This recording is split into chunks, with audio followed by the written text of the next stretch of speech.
I hope you live. Have you ever experienced what it feels like to go hollow?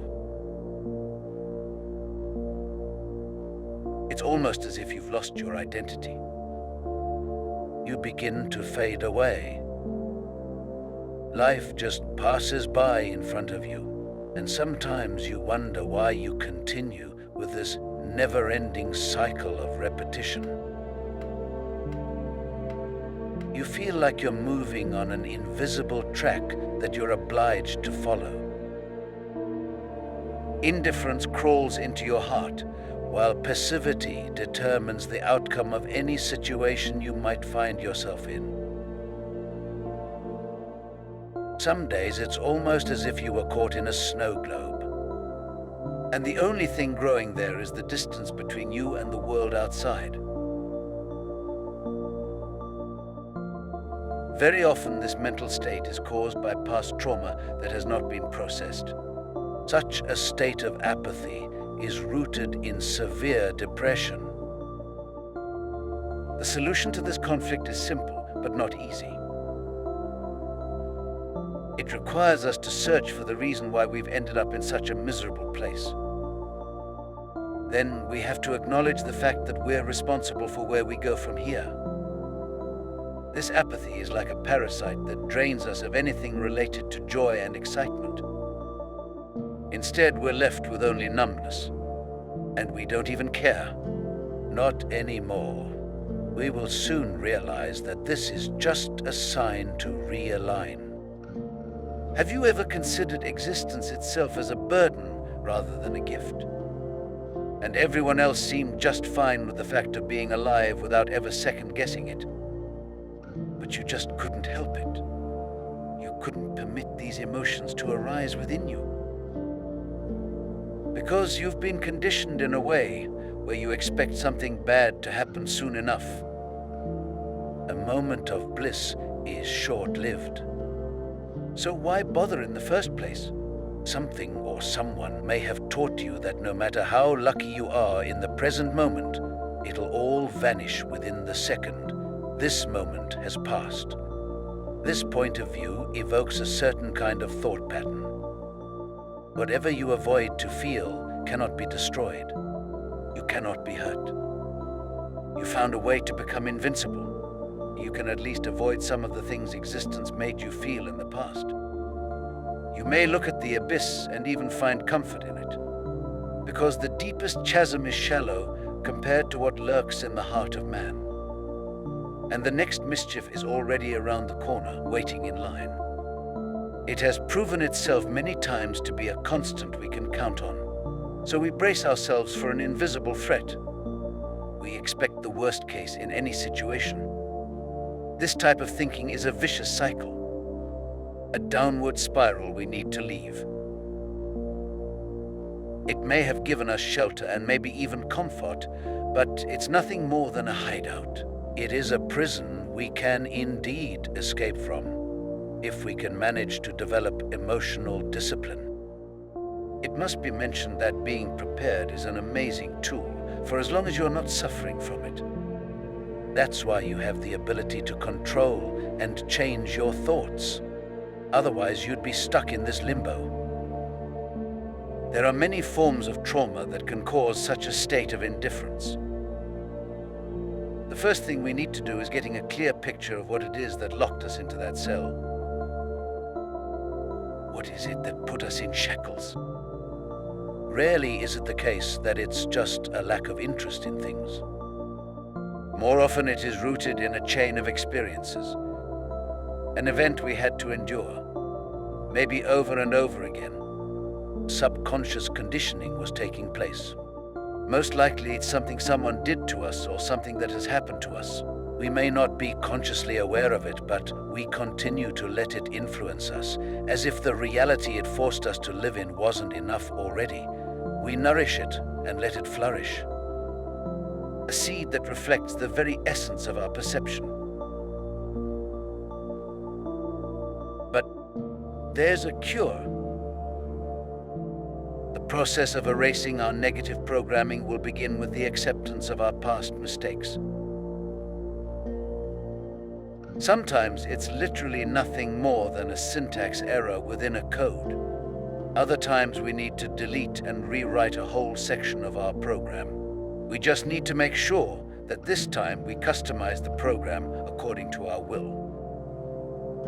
We have to form a new pattern that'll serve us well instead of interfere, so that we can gather memories that enrich our experience rather than diminish our progress. And we're willing to work for it. A more positive way of thinking will be established, and reaching the goals we set will become the only logical answer to our demand. We're able to condition ourselves. If the cause we believe in is strong enough, we may stumble, we might fall, but it'll become our discipline to stand up again every single time. Every once in a while we'll be confronted with our old ways. What is it that makes us fall back? Why do we allow ourselves to be in that position? What can we do to feel better? Where does this feeling of indifference originate from, and how is it triggered? What is it that makes us so tired all the time?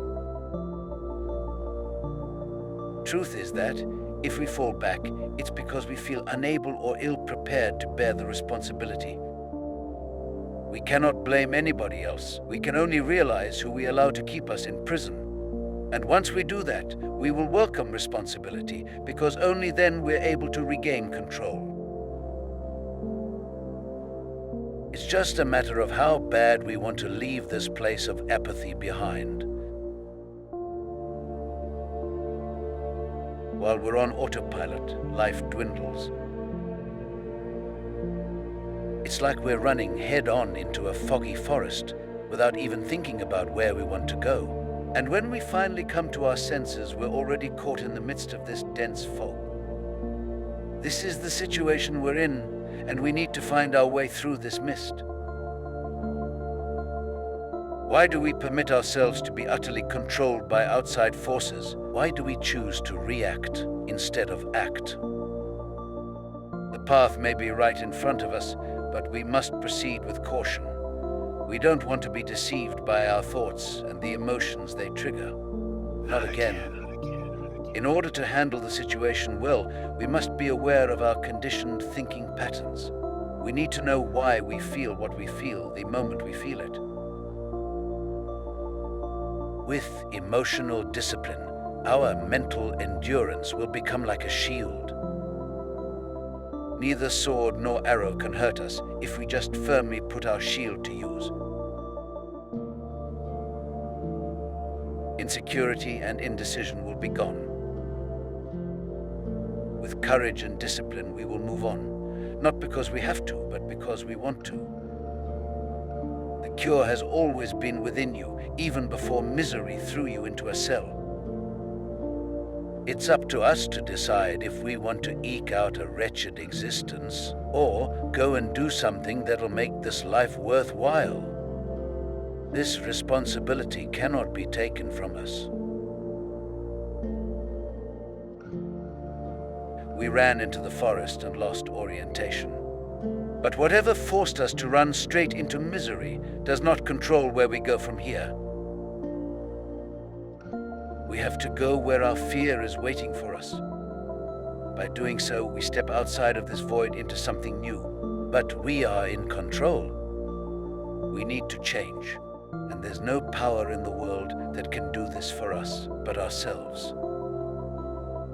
We decide how to proceed. Is it the driver's seat or the passenger's seat? All it takes is a first step. Once we move, we'll gain traction. Confidence returns, and we'll get a glimpse of the freedom we may achieve if we're just brave enough to continue.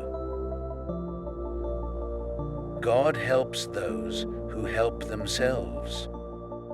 Keep in mind, apathy is a state of emotional numbness where motivation fizzles and even the simplest tasks feel pointless. Nothing excites, nothing matters. It saps energy and traps you in a cycle of inaction.